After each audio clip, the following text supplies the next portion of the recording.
All right. Good morning and welcome to Coffee with the Coalition, hosted by the Indiana Coalition to End Sexual Assault and Human Trafficking. My name is Mariah Thatch, and I'm the Marketing and Events Manager here at ICASA HT. Before we get started, I'd like to go over how we participate in this event. Participants may view captioning by clicking the Captions button at the bottom of your screen or under the More button. Next, click Show Subtitles to view captions at the bottom of your screen. So we know that who is all in attendance and can call on whoever asks questions. Please be sure your first and last names and pronouns are displayed. If you use the features for today's meeting, please hover over the bottom center of your screen. You will see a series of icon buttons. The mute button can be used to unmute your microphone when you are called upon. All lines have been muted at this time. Please click on the chat button icon to open a text box on the right-hand side of your screen. During the designated Q&A sessions, you may raise your hand to comment or enter your questions into the chat box. The raise hand button can be located in the bottom of your screen or under the More button. You may submit comments or questions for today's presenter in the chat box at any time during the presentation. Questions entered regarding the presentation may be addressed immediately or during the designated Q&A session. ICASA HT staff will be monitoring the chat box to help relay questions to the presenters. If you experience any technical issues during this call, please send a message to me, Mariah, and I will get back to you. This session may include triggering content, so please feel empowered to leave this session if you feel uncomfortable in any way. This session will be recorded, and the recording will be available to participants through their original registration. If you have to leave the session for any reason, you will also be able to view the recording through the online learning platform. Once posted, ICASA HT will notify participants and provide instructions detailing how to access this materials. At this time, I'm going to introduce Whitney Nixon of ICASA HT, and she is going to bring our presenter in. Morning, everyone. Excuse me. My name is Whitney Nixon, and I am the Director of Sexual Violence Prevention here at ICASA HT. As many of you know, the title landscape in Indiana is currently pretty murky. In April of this year, the Biden administration released new federal Title IX regulations, and in Indiana, those regulations were met with an injunction preventing them from going into effect on the previously identified date of August 1st. While that may leave things in limbo for many people, that conversation is for another day. Our speaker today brings a great deal of knowledge and experience with Title IX in higher education, and she is going to share with us a general overview of how Title IX looks in practice. Rokita Hairston is a Title IX and civil rights compliance professional. She oversees the Title IX office for students at UMass Boston and is responsible for the formal and informal sex-based discrimination and harassment complaints, as well as the training and prevention education for the UMB student community. She graduated from the University of Iowa with a bachelor's in English and creative writing and received her master's of science from the University of New Haven in criminal justice with a specialized minor in Title IX and civil rights investigations. She is a Juris Doctorate candidate at New England Law Boston and has certifications in civil rights investigations, gender and sex and gender-based incident investigations, implicit bias, and is a certified forensic and experiential trauma interviewer. And with that, I am going to hand it over to our presenter, Rokita Hairston. Thank you so much, Whitney. It's always so weird, like hearing your life story read back to you. But thank you so much. I'm super excited to be here with everyone today, giving a brief overview of Title IX, a little bit more about how it works in practice for the higher education environment and how sexual assault investigations are handled through my process. So I'm in the state of Massachusetts, so I'm luckily not in a state that's been enjoined or has an injunction over the new regs. So we are moving forward with our August 1st implementation date and our trainings for our staff and for ourselves as well. So I'm very excited to be here today. And as was already mentioned, if you ever have a question or anything is unclear, just drop it in the chat and I can go over something again quickly. I did have some cups of coffee this morning. I won't disclose how many. So if I'm talking too fast, that is why. So I'm going to go ahead and share my screen and get the PowerPoint started. But the first thing I wanted to do is a poll, just so we can kind of get a better sense of who all is in the room with us right now. And as long as technology is my friend today, hopefully this will go well. Just give me 1 second.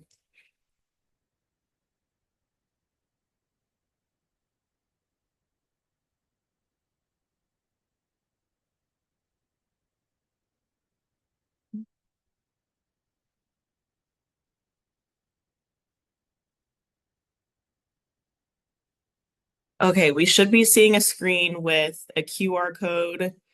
Hopefully some of us are on a desktop and can just scan the QR code, but if not, there is a website, slido.com, and you put in the number series at the bottom to join the poll, and we should be able to see people's responses as they come in.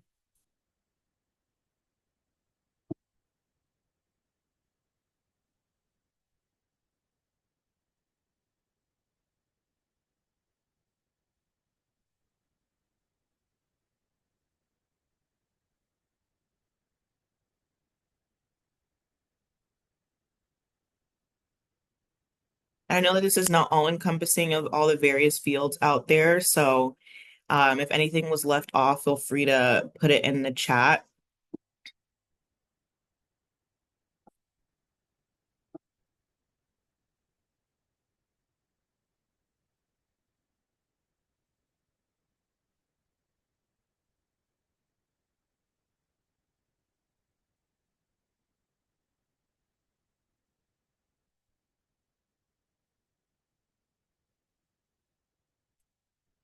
Well, it looks like we're majority advocacy here, which doesn't surprise me. That's what I was kind of expecting going into this.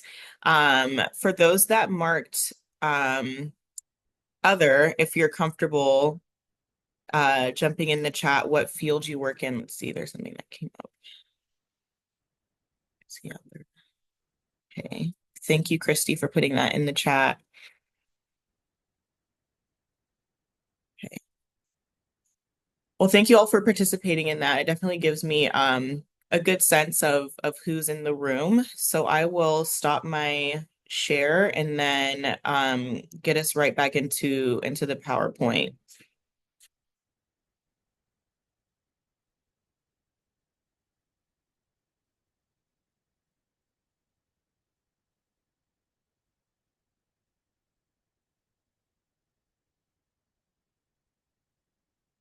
Okay, so we should all be looking at a PowerPoint right now. Let me just check the chat before I move on. Licensed foster care and adoption. Okay, wow, that sounds really interesting. Thank you for adding that in there.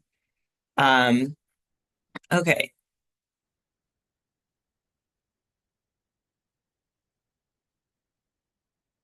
So as already mentioned, there's various different certifications and educational background that I have. But some fun facts about me, I write and publish fiction novels under a pen name. It's the only time I use my creative writing degree. I used to be a stand-up comedian and an autopsy assistant. Those two things did not happen at the same time, but I was originally born in Atlanta, Georgia, and lived various places up until last year when I moved to Boston. So the last few years, my tax returns have been very frustrating to do because I've been in multiple states for the past couple years. But I'm also a member of the Association of Workplace Investigators. I serve on the Diversity and Inclusion Committee there. So it really gives me a good sense of what the investigations field in general is experiencing and gives me a much broader overview of what I need to know. So just to reiterate, we're going to be talking about the federal Title IX amendment, the basics of it, and learn how Title IX addresses sexual violence in higher education, and also develop some knowledge on how the Clery Act and VAWA specifically work together to support students and the broader campus community. And then some brief awareness of how the new Title IX rules might impact students, faculty, and staff in higher education and anyone that might encounter or work with a victim of sexual violence. So I already did the poll, which is great. I like to use this sentence whenever people ask me why I do what I do or why I went into this field. I was midway through my master's program when I was doing research, and it became evidently clear that the higher education environment would be one of the most opportune places to address sexual violence as the students are old enough to understand their actions, but also not so old that it's too late to intervene with those actions. But I say this often that sexual violence still today is the single biggest liability for every college and university in the continental United States and remains grossly underreported and underprosecuted in our criminal justice systems. When I think about the numbers alone, it's alarming knowing that 1 out of 4 women will experience sexual violence in their lifetime, and 1 out of 5 men will experience sexual violence in their lifetime, specifically in the higher education environment, those rates are 2 to 3 times higher. So I think we've heard of terms like the red zone before, where it talks about between orientation and Thanksgiving break is when 2/3 of all sexual assaults and rapes happen on campus. So it's very much getting in as early and as often as possible is really important, not just for people who work specifically in higher ed, but for those who might interact with and encounter anyone outside of their collegiate environment. So Title IX, sometimes when I introduce this, I call it the greatest run-on sentence of all time. It has been unchanged since 1972. But as it reads, no person in the United States shall, on the basis of sex, be excluded from participation in, be denied the benefits of, or be subjected to discrimination under any education program or activity receiving federal financial assistance. So 9 times out of 10, that's every college and university in the United States. Title IX does also cover K through 12. It exists in the K through 12 environment, but it looks very different in that world. And I only have very, very, very small experience with it, so I won't speak on it too much. But you can think of it as kind of the district level versus the individual school level in terms of how Title IX plays a role in the K through 12 environment.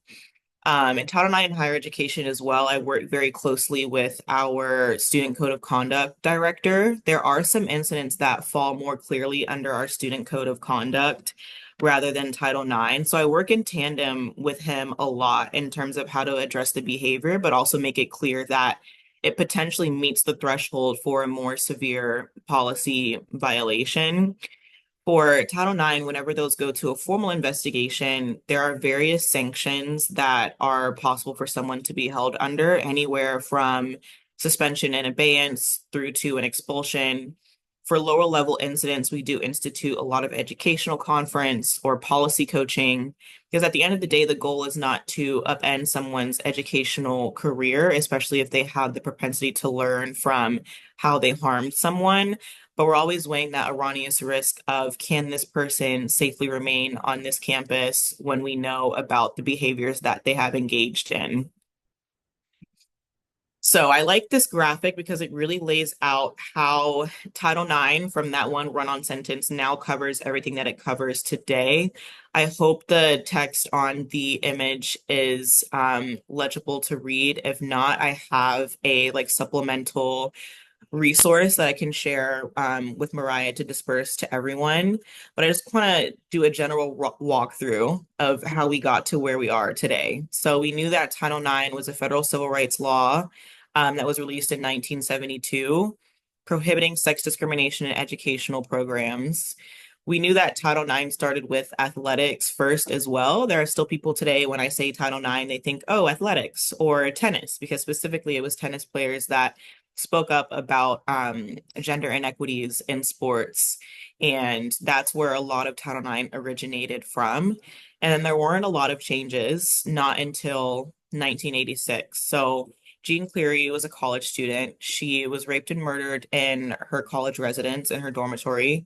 And after that, the Cleary family started to advocate for more transparency and accountability when it came to campus crimes, because the person who killed her and raped her had other incidents that occurred on or around that campus, and no one knew about it because it was not reported by campus police or any campus safety officials in their capacity at that time. So advocating for more advocacy for that over the years came into fruition of what is now the Crime Awareness and Campus Security Act. We now know it as the Jean Cleary Disclosure of Campus Security Policy and Campus Crime Statistics. So after that was signed into law, it required universities to annually record the campus crime statistics, but also widely publish them, as well as their safety policies. So they have to publish what the incident was, where it occurred, what the response was, if the suspect was apprehended. So as many details as possible, they must release that annually. And then a couple years later, there were changes made to the Cleary Act that aligned it more clearly with the rights of sexual assault survivors. but we didn't see a lot of changes or any until 2011. Fast math, I'm not a mathematician, almost 30 years later. So we, in the Office of Civil Rights, they released what is called a Dear Colleague letter. These are like guidance letters. They're usually long briefs, essentially just stating guidance on how institutions specifically should address sexual harassment. There was some overlap here with the Clery timeline and the Violence Against Women Act timeline, which I'll touch on in the next couple slides. But here is where we started to make clear that sexual violence was not only rampant in the general population, but even more so in the collegiate environment because of that homogenous group element that was at play in terms of people. It was their home environment, so they couldn't, quote unquote, leave at the end of the day. And so they really wanted to address how sexual violence could occur in higher education and how to make it more clear to students that they had other rights and resources available to them that was not just a criminal process. So that's how we got to 2013. The Clery Act expanded to include any incident of sexual violence, sexual assault, domestic violence, dating violence, and stalking. These are crimes that disproportionately affect women. Therefore, it is a sex and gender-based crime. So under Title IX, we knew in one part of that run-on sentence, sex and gender-based discrimination is prohibited. So the Clery Act and Title IX started to really work in tandem a little more between 2013 and now. We did have new Title IX regulations that came out in 2020. Unfortunately, Title IX changes started to become a political issue, which I won't get into today, but it started to change depending on the administration that was in the White House. So these regulations made a lot of changes to how institutions were not just addressing sexual harassment, but how they were defining it. So the threshold became a lot harder to reach. We started to define sexual harassment as severe, pervasive, and objectively offensive. So it was a much harder threshold. So there were a lot of incidents that didn't rise to that level of a policy violation and would sometimes go under student conduct, depending on the institution you were at, or it would unfortunately go nowhere. And this is where I always highlight that every single college and university does Title IX very, very differently. I've worked at 3 institutions who all have a different Title IX structure. Even UMass Boston, we're a system school under University of Massachusetts Boston, and my campus doesn't have the same structure as UMass Amherst or UMass Lowell. It's so different across the board because there is so much left to interpretation. It continues to be interpreted over the years. So in 2022 was when we celebrated the 50th anniversary. The new notice of proposed rulemaking that became the new rules that we have now was released at that time as well.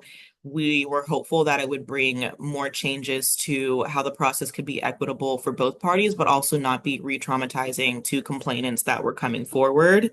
And lo and behold, we have injunctions now in I think 15 states, essentially pushing back that specifically one part of the regs, not to get too legal, but there was a decision out of the Supreme Court that was applied into the new Title IX regs. So the injunctions were essentially disputing that they didn't have the right to apply that decision to the new regs. So that's how we've got to where we are right now.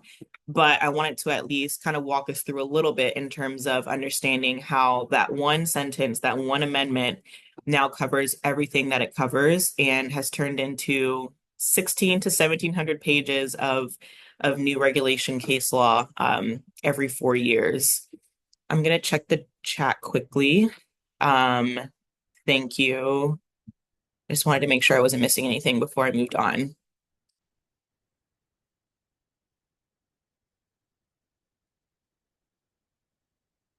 Okay, so I mentioned VAWA before, but specifically for Title IX and sexual violence incidents, the Violence Against Women Act was originally published in 1994. So not too long after the Clery Act and not too long before those changes were made to include those 5 incident types. So under VAWA, they require universities to provide a victim's Bill of Rights, make supportive and remedial measures available to them whenever needed, and to provide an advisor of choice for any resolution process, whether it's formal, so the investigation process with witnesses and an investigation report, or informal, where both parties essentially come to an agreement about how to remedy and restore access to the educational program after harm was done, and also provide the contemporaneous written notice of outcome to all the parties that were involved.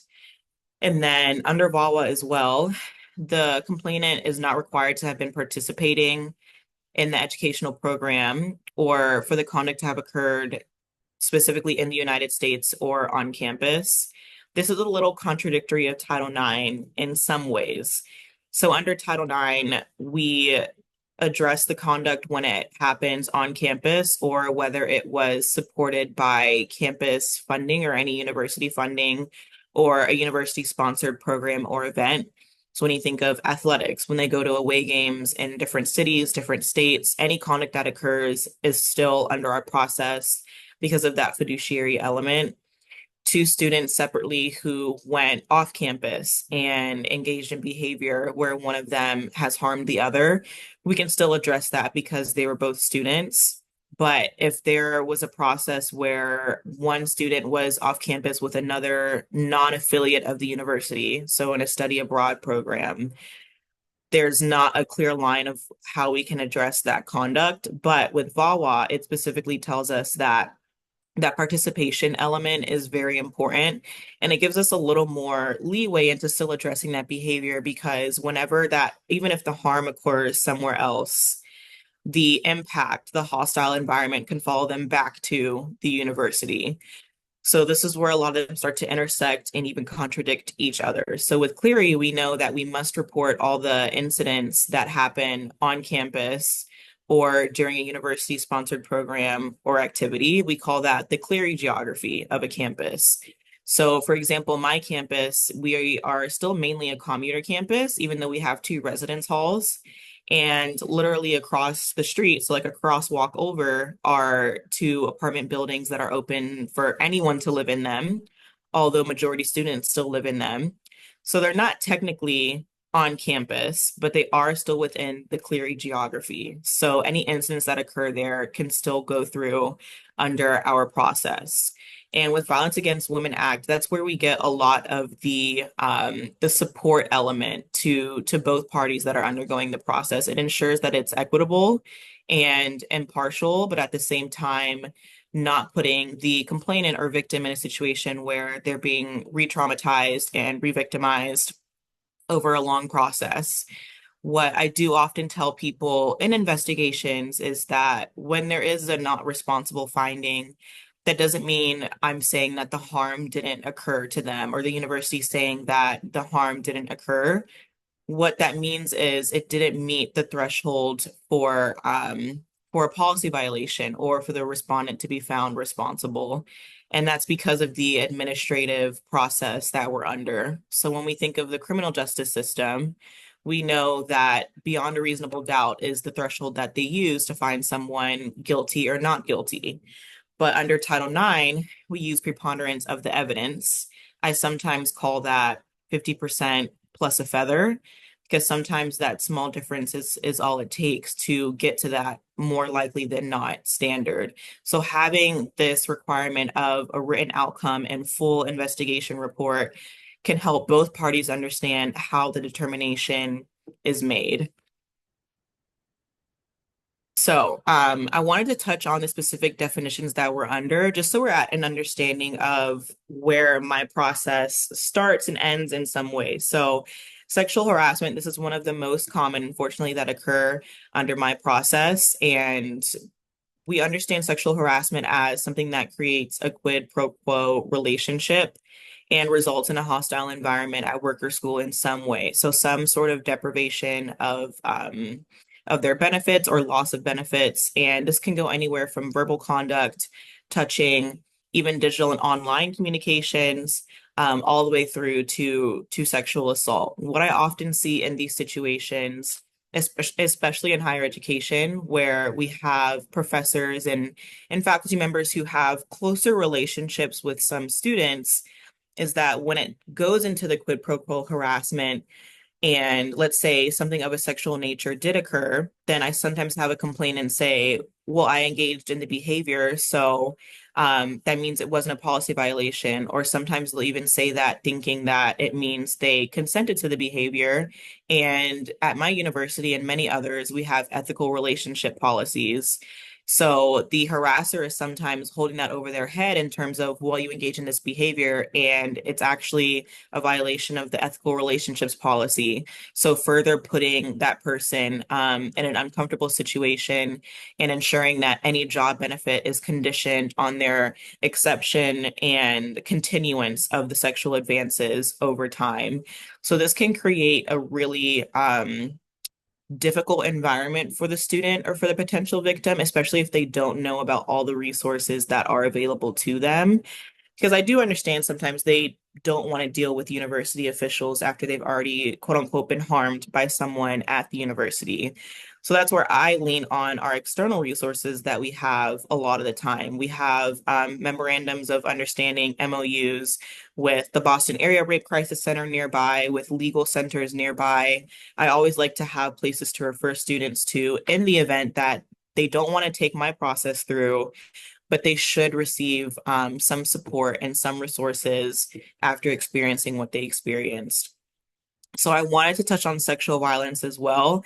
This definition does not have a lot of variance to it across the states, but the specific policy violations like stalking and intimate partner violence sometimes do, depending on the jurisdiction.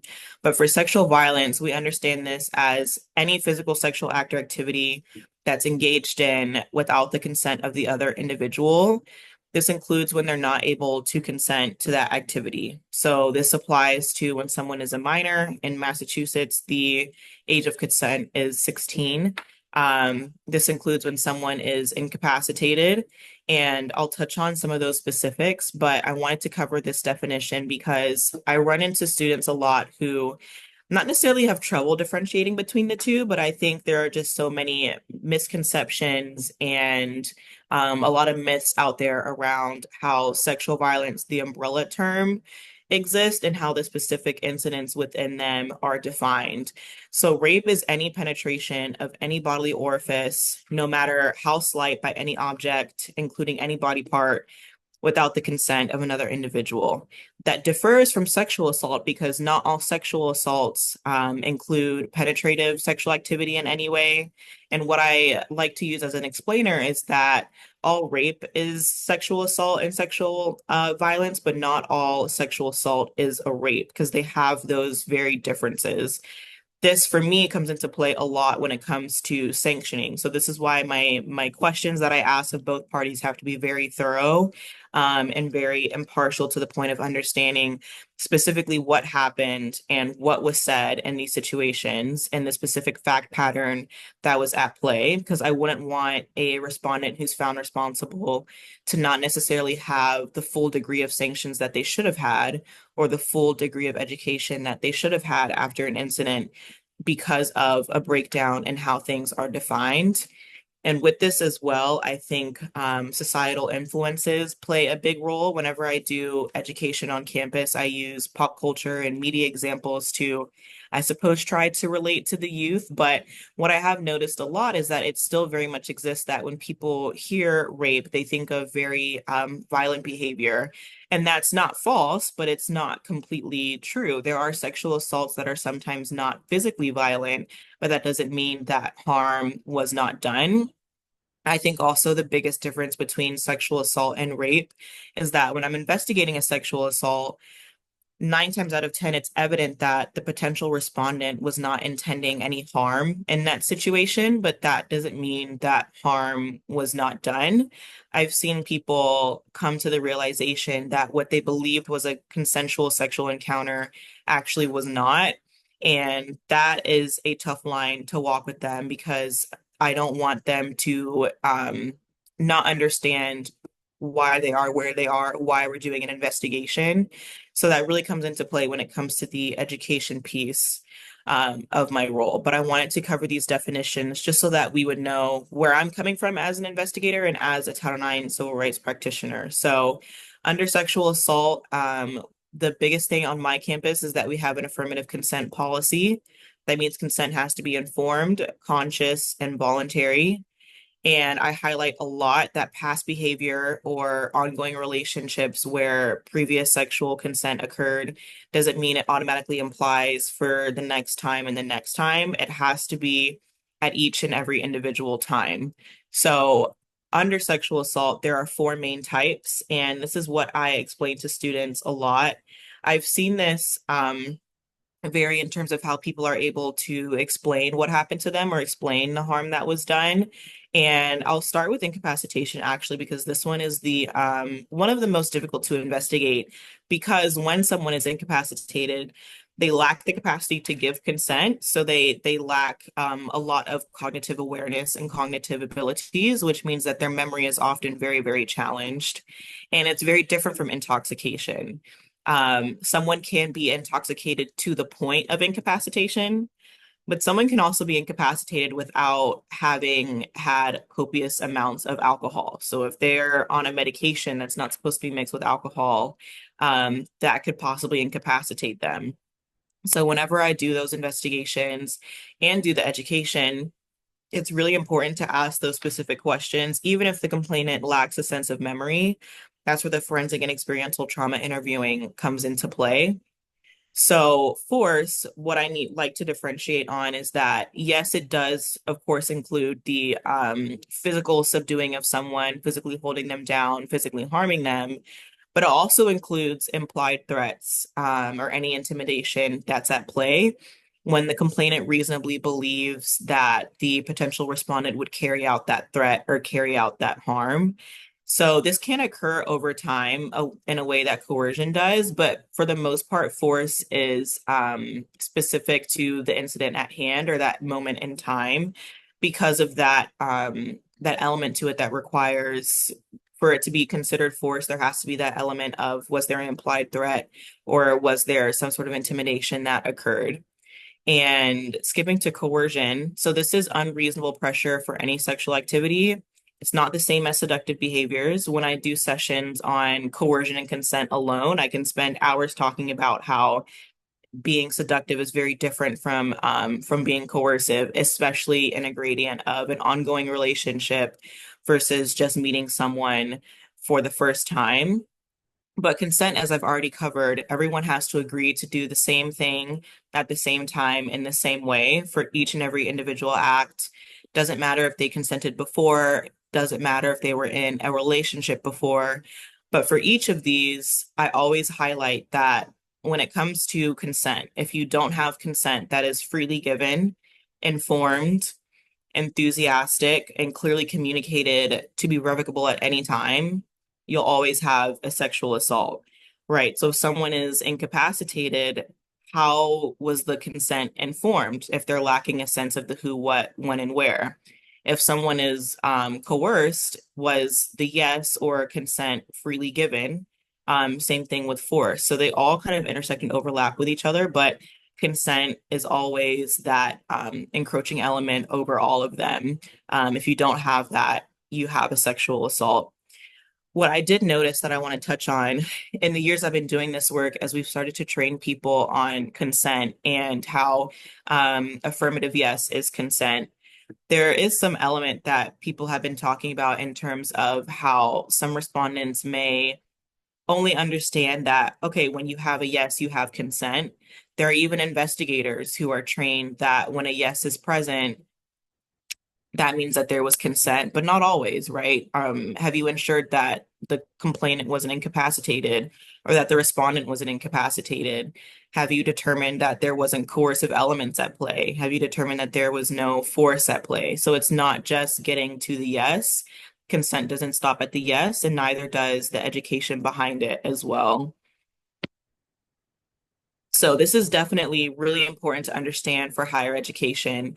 When I was a domestic violence victim advocate a few years ago, there were a lot of cases I had where alcohol and drug use was apparent in the relationship. But what I always need to highlight is that someone voluntarily or involuntarily consuming alcohol does not mean it was an excuse or justification for them having been assaulted. And this is a very, very, very large deterrent to reporting. A lot of people out there still believe, by the research surveys that we've been getting in, they still believe that consuming alcohol meant that they either consented or wouldn't be believed. A lot of different elements when it comes to alcohol. But what's alarming really are the numbers. So involuntary alcohol consumption in women, 29.7% of female victims of alcohol facilitated rape had reported involuntary use of alcohol or drugs at least once with the perpetrator that harmed them. For men, it's 32.4%.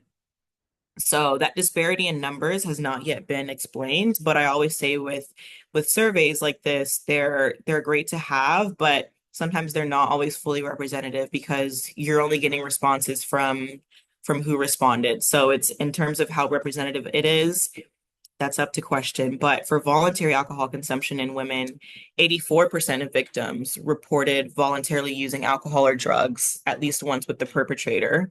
And for men, it was 82.6%. So that number is not too far apart from each other, but definitely in the higher education environment, especially on campuses that have Greek life or student life that is very heavily in the party or bar scene, especially when students are coming to campus, maybe not having consumed alcohol before or not having had alcohol readily available to them. There's a lot that comes into play. And that's why when I do trainings for my campus community, I don't necessarily tell them not to drink, even though we do have an amnesty policy, but they're also not allowed to drink on campus. What I do tell them is that when it comes to sexual activity, if alcohol was at play, it is that much harder to ascertain whether or not the consent was affirmative in that situation. And usually to just err on the side of caution. And that's for both parties as well, because again, a potential victim consuming alcohol does not mean that that should open them up to harm or that someone has the right to victimize them, because they don't. And knowing that alcohol plays such a big role, I sometimes struggle with, okay, how can I relate to students in a way that makes sense to them? Because I know they want to explore, they want to have fun, but that doesn't mean that they can't do it safely and consciously, being aware of each other and people's boundaries that are with them. And the same goes for healthy relationships trainings, right? Like we talk about self-autonomy and self-advocacy, but power plays a big role in these situations as well, especially on campuses with Greek life, where the social scene and the social life is dependent on how you behave in those situations and how the word of a few people in a certain group can heavily impact your experience on campus. It's definitely a struggle for students. And what I like to say in a lot of situations for the students that I work with is that their social group is not the end all be all. If we talk about their intent to go to college, it's to get their education, it's to get networking resources, to get jobs. But that's not to say that it's not important for them to make friends and to have supportive social circles, especially for students who are coming from different family backgrounds and different family environments, right? So there's so much that I could cover and so much that I could talk about.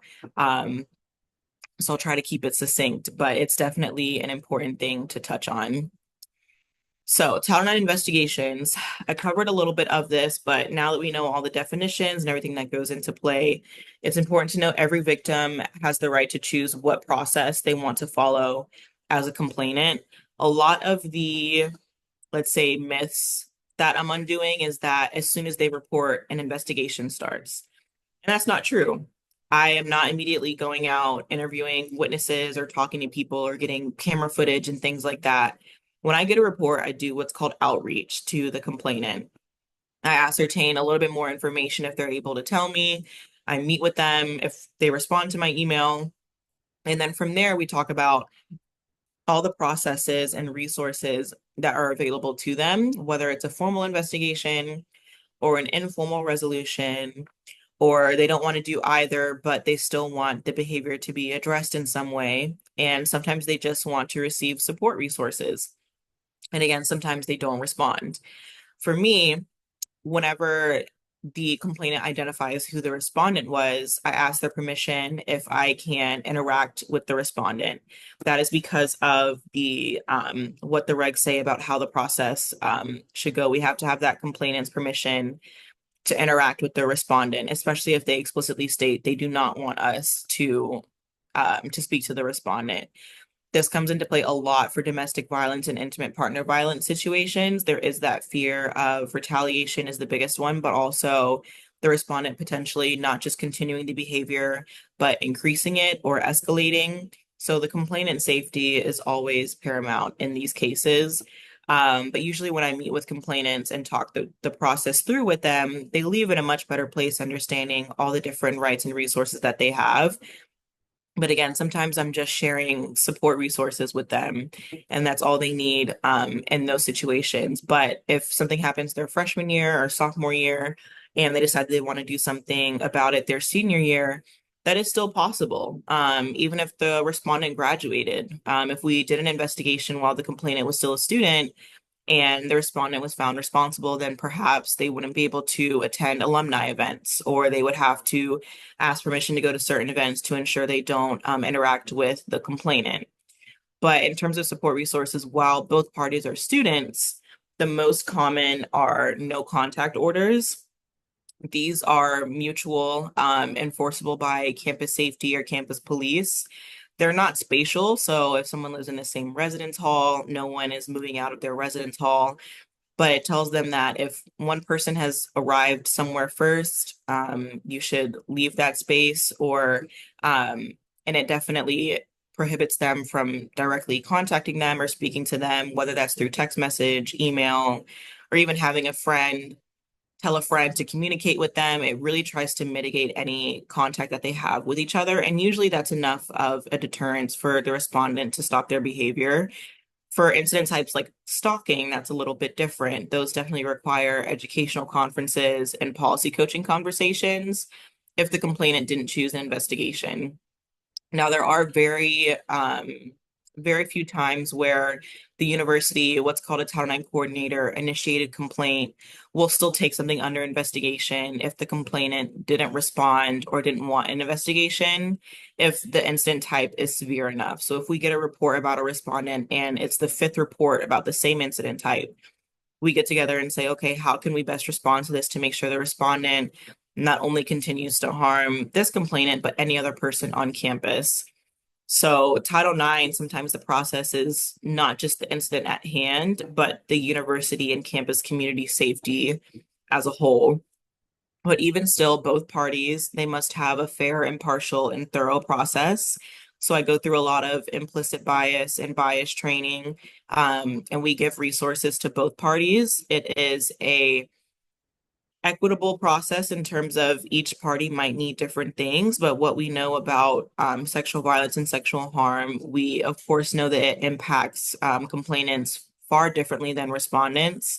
And in the higher education environment under Title IX, the respondent may still go through some sort of trauma from either learning about the incident or learning that an incident was non-consensual, or just needing assistance in navigating the process outside of what an advisor could do for them.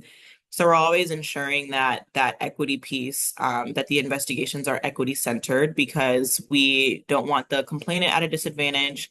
And we don't want to give either party opportunity to dispute the process in terms of what the finding was, unless they want to appeal the process based on what the finding was for that incident type. So I wanted to take us through something to kind of put this into practice. Usually this is how reports come to me.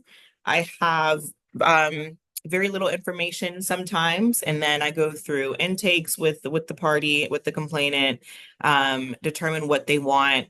But I just wanted us to take a quick glance at how these things might happen. So I want to give us some time to look at the screen, read through the scenario. I think I was debating if I would do breakout groups for this, but I think with a bit of a smaller group, just giving time and then people jumping in when they're comfortable. So I'll read it through, and then give you some questions to think about. So we have that Matt and Bree attend an after work happy hour. They both have 4 drinks, agree to leave together, and go to Matt's apartment. Bree feels dizzy, needs help walking, and Matt initiates sexual activity, initially resists before she complies. About a week later, Bree discusses what happened with her coworker. So I know that's not a lot of information to go off of, and that's a little intentional. I want us to think about if we're talking about a sexual assault, what are some questions you might have for Bree? What do you think would support her in this situation? And generally, what are we thinking about which element of sexual assault could have been at play? And if it's not too clear, Matt and Bree are co-workers at the university. So again, the Title IX process covers faculty as well. With older populations, sometimes they're more likely to engage with external resources, so like advocacy centers, and then definitely medical professionals, and any legal resources as well. So I'll stop rambling. I'll give us some time to think this over, but if anything is unclear, drop it in the chat and let me know. But yeah, let's put some of this in practice.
And feel free to either come off mute or drop in the chat anytime you're ready.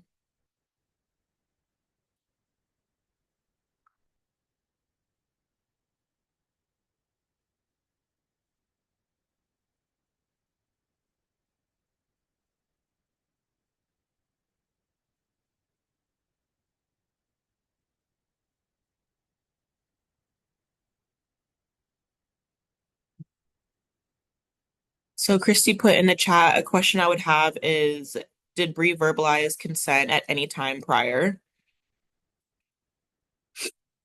That's definitely a great question to ask. And um, for Bree, what I would kind of say back to that is, if say I ask this question, what would happen if Bree has um, very little memory of what happened?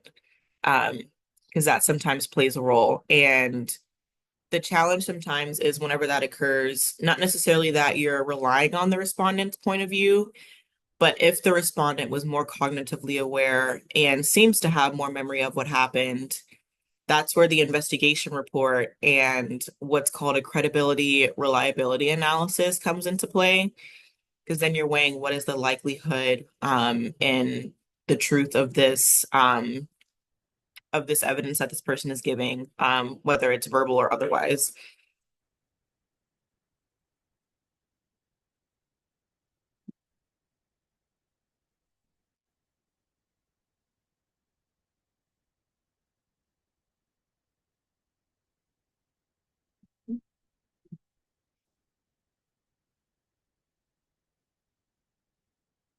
And for this one, did anyone kind of take note of Bree feeling dizzy or needing help walking um, and feeling sick? What might that tell us about Bree?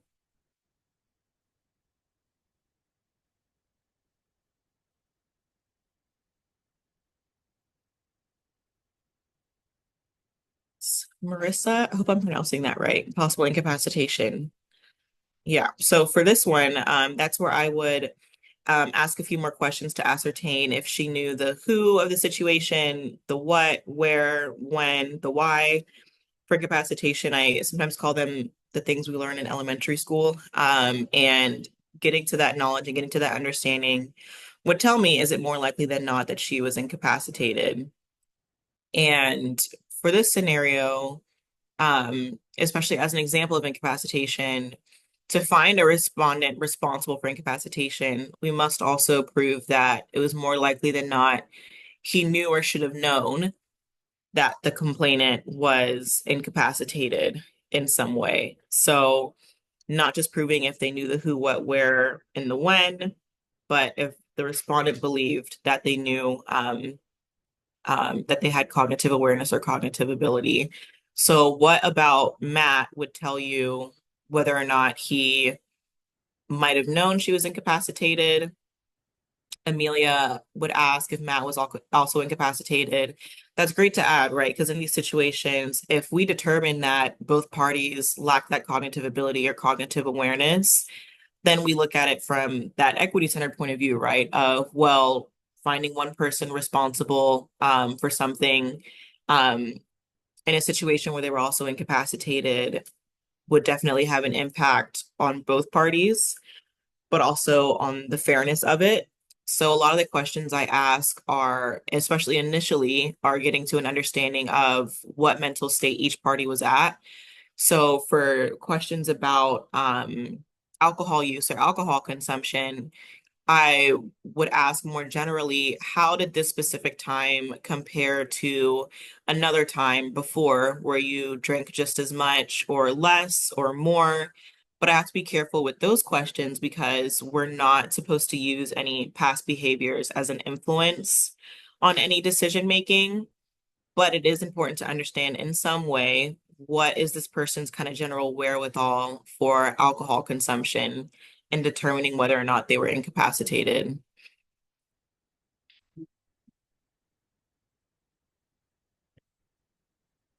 Anything else to add?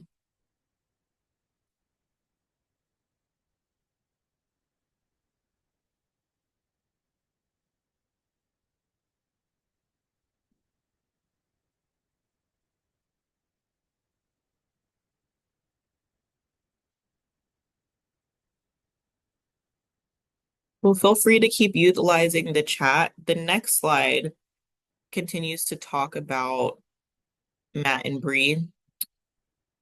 So, what I want to highlight first on the right side of the screen, consent is not the responsibility of one gender more than another. This is a sentiment that I have been coming to understand as not necessarily something that's more apparent, but something that should be highlighted. Because even though we know that um, sexual violence disproportionately affects women more than men, it does not necessarily mean that in every single situation, that consent is always the responsibility of the male, but it's a difficult line to walk and to be careful about how you explain that because at the end of the day, if sexual assault occurs, if there is no consent, there is no consent. So that's why in investigations, I'm making very clear to develop a timeline of who did what first, who said what first, and how that action was interpreted. So I know that under the consent policy, we have a mutually understandable verbal and nonverbal actions.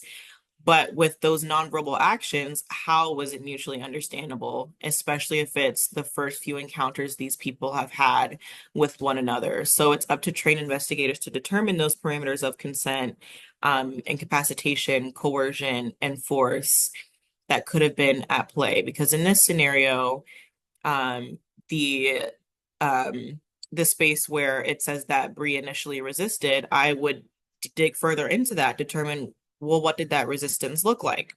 There was an investigation I did where the complainant told me that, and this wasn't their first sexual encounter, but the complainant told me that usually when she doesn't like something, she just moves the person's hand. And she said that she did that in this situation, but that they continued touching her in that specific area where she did not consent to or did not want to continue with. But for the other party, in determining if that was mutually understandable, their response whenever she would move their hand in the past was very different from what she intended. So there was a huge breakdown in communication there because, as far as she knew in those previous incidents, he was understanding her moving his hand, but that wasn't the case. So in these situations, it's important to break down those differences and get into the very, very, very what even seems like a minute detail. So for Bree, there's a lot of different resources that she could utilize if she wanted to go through a criminal process. She could report this as a potential sexual assault. She could also utilize the university's Title IX office, because again, we oversee employee reports as well, and then various different community resources for ongoing support that might not that might go past what the university is able to offer. Most universities are different, but a lot of them do have counseling available for employees and staff. The employee assistance program is what it's often called, but sometimes that runs out before when someone still needs that help. So utilizing our MOUs with advocacy centers, counseling centers nearby, and legal assistance, of course. But I will say for this scenario, it is the perfect example of how there can be such a gap in information, but still addressing that Bree felt harmed. Bree felt adversely impacted by it enough to disclose it to a friend. And if she reported that to the University Title IX office, that's where I would come in as the investigator to really break that down, to understand what policy violation applies to the situation and what sanction is appropriate for it. So if Matt maybe had the propensity to learn from behavior that occurred, then that's something that would be considered as well, especially for employees who would still have to work together after a potential incident. So I touched on this a little bit already, but we work a lot with our community resources, and when they overlap sometimes, we never like for our police department, we never pause an investigation waiting for them to do their reporting or their investigation. We often just work together. And when the party has already said they want to go through with the police process or criminal process, then we sometimes share evidence so that they don't have to repeat a story multiple times when we have their permission.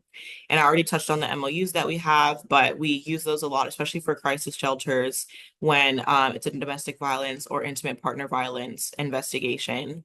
So this is where, and this is why I love talking about Title IX with people outside of my work and outside of the student population, because sometimes they just don't know a lot about it or have never interacted with that process before. But when we have that collaboration and that communication, it can go over better for both parties in these situations, so that they know that it's not just the university that they need to go to, especially if they had negative experiences there. So Title IX today, as we've already talked about, there are changes that have come forth, but at least with the new regulations, we got to a better place in terms of affirming the rights of all employees and students or university community members. So the definition of sex discrimination was expanded so that once difficult threshold to meet has been decreased a little bit. And so and that's restoring and strengthening full protection from sexual violence and other sex-based harassment that may not have risen to that level that we had previously. So the new final rule requires all schools to respond promptly to all complaints of sex discrimination with fair, transparent, and reliable processes, including trained, unbiased decision makers to evaluate all relevant relevant and not otherwise impermissible evidence. So that last sentence, not otherwise impermissible evidence, this protects a little more in terms of what's called an unauthorized disclosure of either party. So if there was something that they said in an intake interview, but did not give explicit permission to be included in the investigation report, that would be an unauthorized disclosure. This can happen when a complainant puts forth history with counseling or seeking counseling, but does not want that included in the investigation report because both parties get access to that report at the end and they don't want the respondent reading things that they said in therapy and in counseling. It protects against things like that happening where information either party gives that they don't want the other person to read, but that they do want the decision maker to have in order to make the most informed decision. So the final regulations, as we have them now, are going to be effective August 1st, but they would still apply to complaints of sex discrimination that occurred before that date. So say if I get a report on August 2nd about behavior that occurred January 2024, I would have to take that under our previous regulations. So those policies still remain in place, that training still remains in place. Another big difference is that these new regulations gave universities more clear definition of what a responsible employee will be.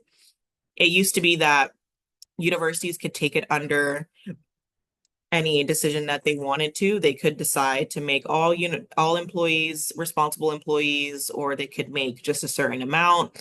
At UMass Boston, we did not have everyone as responsible employees, but now we will, because anyone who has a teaching capacity is expected to be a responsible employee. That change is in part due to wanting to better protect the campus community and have a better sense of how many incidents were actually occurring on campus. There are some that have different sentiments about it, but I believe with proper training for the responsible employees, it can present a better environment where students will know there's other places they can go to report incidents, where someone makes a report on their behalf and doesn't have to come to the Title IX office that people are still wary about going to. I always say I want people to meet me and see me before they need me. So that prevention education really helps me do that. And getting all our responsible employees trained gives us a better opportunity to have multiple resources for students, as long as they're understanding their role and following through with their role and reporting what needs to be reported. We will still have confidential reporting options like our counseling center, university clergy if they have it, or campus ministry in some capacity. If a university has an ombudsperson, that person will be confidential. So that confidential resource is still there for students. The change there is that confidential resource where they didn't have to report anything before, they will now, if something falls under a Title IX incident, they will have to give that person the information of the Title IX coordinator and reporting information and track how many times they gave that resource to people so that we can still ascertain what's going on campus. I touched on this a little earlier with doing research and having these surveys. It's great, but you're only getting the population that responds, and there's so much that's still going on.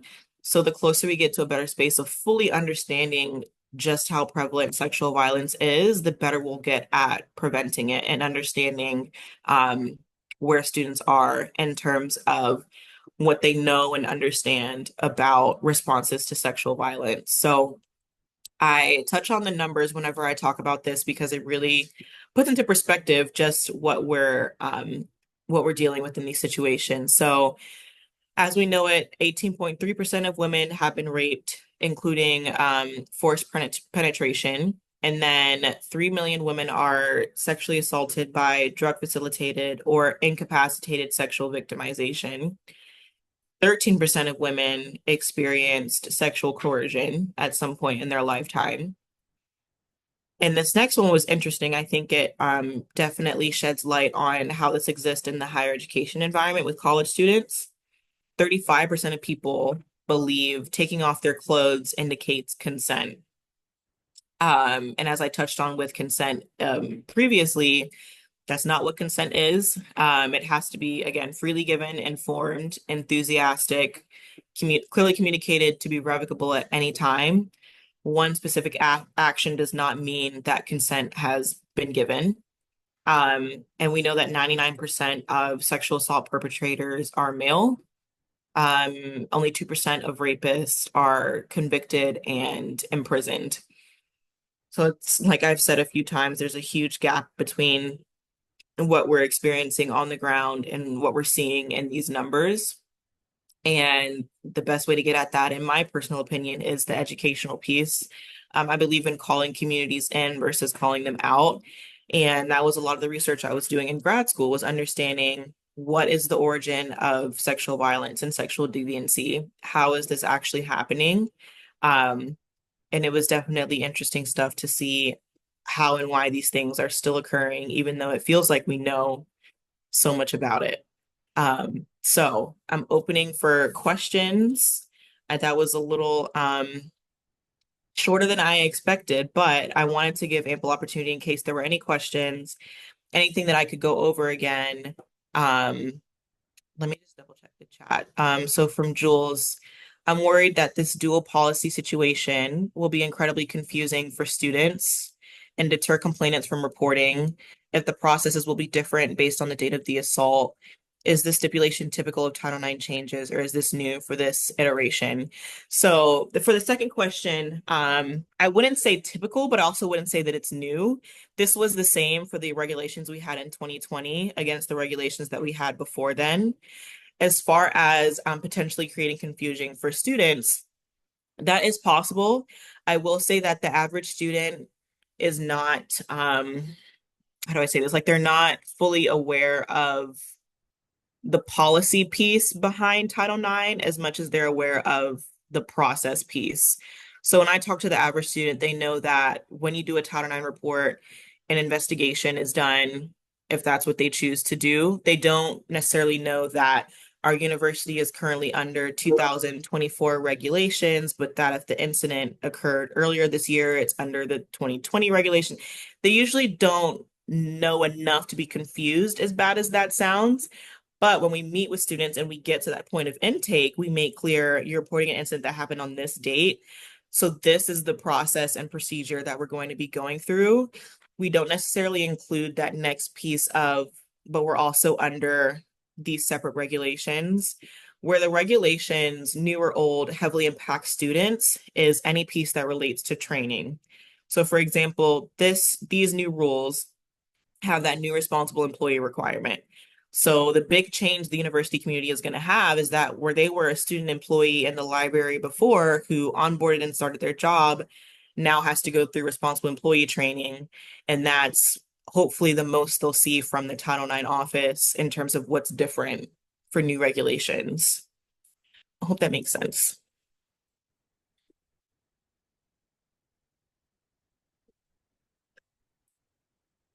Any other questions or anything?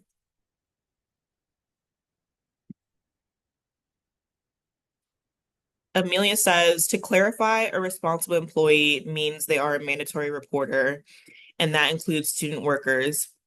So a responsible employee is different from a mandatory reporter. A mandatory reporter, at least our legal definition that we have, is that whenever it comes to minors, they have that requirement to report to Department of Children and Family Services, or however that organization is named in their jurisdiction. That's what a mandatory reporter is. A responsible employee is, by university's definition, under their policy, any person who is paid in any way by the university, even if they're a contractor for 1 month or a tenured faculty member. Before these new regs at the university said that they were a responsible employee, that's a distinction that they could apply. And that's where we have what's called officials with authority. So I'm an official with authority. I'm a Title IX employee. And then we have responsible employees always reporting to me or reporting to my office. And then we have undesignated employees who before were just employees. They didn't have that requirement. Mandatory reporters will exist most often in our like health services, residence halls, especially if we run any summer camps or any camps on campus.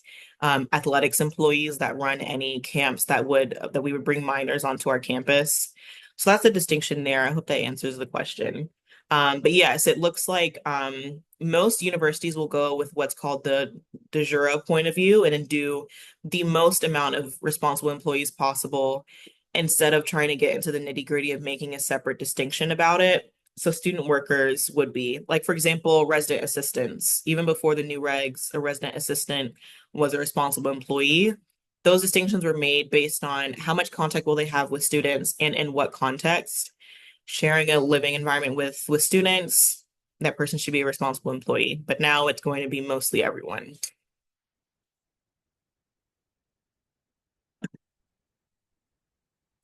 Any other questions?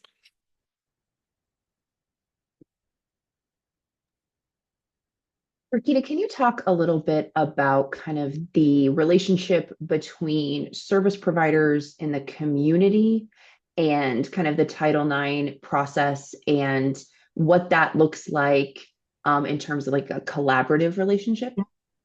Yeah, thank you, Whitney. So I would say for my process, where I interact a lot with our community resources are from that advocacy piece, especially when I'm doing a sexual assault investigation or a rape investigation. As an investigator, I have that impartial and fair requirement to exist under, but that doesn't mean I don't know when a complainant is more adversely impacted by something, and I want to make sure that they have ongoing support, especially in situations where they might not want to go to the university counseling center if they had a bad experience or don't see people that look like them in the counseling center.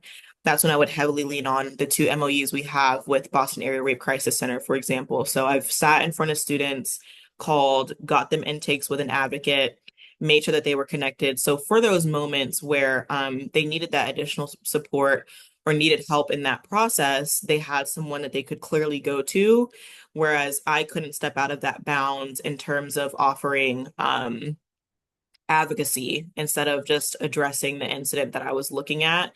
And this is the same for respondents in some situations, especially when it comes to that legal perspective. If they can't afford an attorney, if they wanted to get one, we have those partnerships with legal centers that offer free resources to them. But I would say for advocates, especially those that want to know more about the Title IX process, is if their advocacy center doesn't already have an MOU with a campus, nearby them, to definitely get in touch with them. There are so many campuses that want to have more information, that want to have more resources. My institution before, we had an advocate from one of our centers nearby. She would have hours on campus every week. She would come sit in a designated area for 2 hours. It was heavily advertised. Students knew that she was there. And if they had those offhand questions that they weren't necessarily ready to go to an official person with, they would ask her and develop that relationship. And that was very helpful for students to know that, okay, if something bad happens to me as a student, it's not just the university that can do something about it or that can give me resources. And I would say, especially for advocates that are involved in the criminal processes, whenever a complainant wants to go through that process, we connect them with our police department, but they also can intersect whenever there's questions about how the criminal process is going, like a student knowing that they can have an advocate with them in court when they potentially have to face their abuser, the person that harmed them. A lot of people don't know that, but when you have an advocate with you walking through that process, it's an ongoing sense of support and care that a lot of these people need to get through these incidents.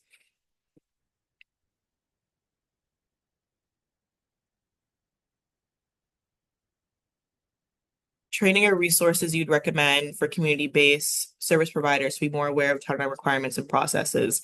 Yeah, I would say that the resources that would probably be most helpful and most comprehensive, Grand River Solutions has really good brief overviews of Title IX requirements already. I can send links via email for y'all to disperse to everyone.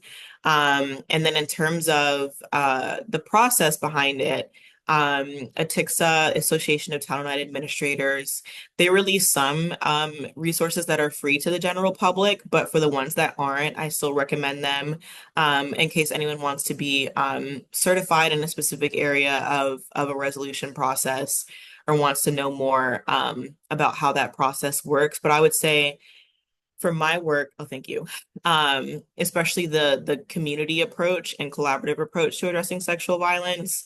It's one that I use very, very often because I know I'm not the only one that can do it, and I'm definitely not who students want to talk to most of the time. So I like to call it the community approach to eradicating sexual violence because that's what it takes, multiple touch points, multiple areas of support for people to be able to go to.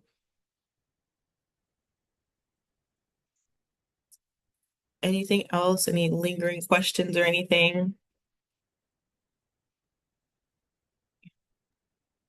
And definitely feel free to email me if anything comes up. This graphic here has like all my contact information. It also has some resources I've read. I linked the book Sexual Citizens there. I highly recommend that. And I linked a couple sexual violence resources there as well. Peter, I do have one more question for you. I know that this is not kind of the space that you work in, but do you have any resources or anything that you can share in regard to Title IX in the K-12 space? I know that's a little bit different than the work that you do, but just kind of curious if there was anything that you could speak to about that. hmm Yeah, I would also recommend Atixa for that. They're the biggest organization that has kind of equal resources in both areas, both higher ed and K through 12.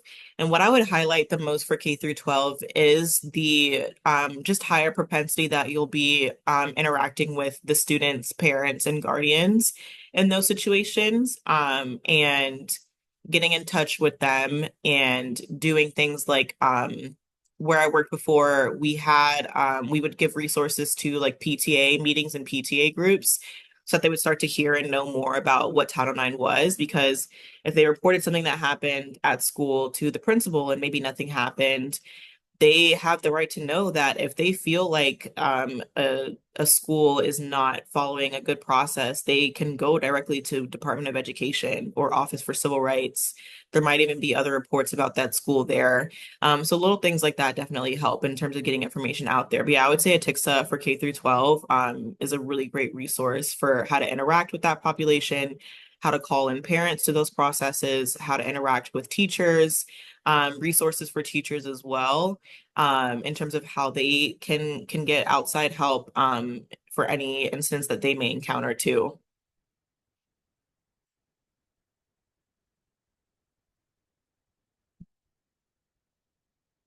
Okay, well, if there's nothing else, no burning questions, I greatly enjoyed being able to be here with you all today virtually. I am in Boston, by the way, where it doesn't know what temperature it wants to be. Yesterday it was storming. I think it's 90 degrees today. So I hope the weather is better where some of y'all are at. But thank you all again. Definitely get in touch if anything, if you want to know anything else. Thank you, Michael. It was nice to meet you all. I appreciate it. I'll hang on for a little bit, but thank you. Thank you so much for your time today. We really appreciate it. And with the changing world of Title IX, we're so grateful for somebody that knows what's going on, of course. Um, yeah, it's the weather here is bad too. So we've got the storms and we've got the 90-degree weather. So I hope you stay safe. And this is recorded. So I will get this uploaded for everyone, and the resources that you mentioned during the presentation, if you'd send me those I will get those to our participants. Thank you so much for your time. You all have a great day.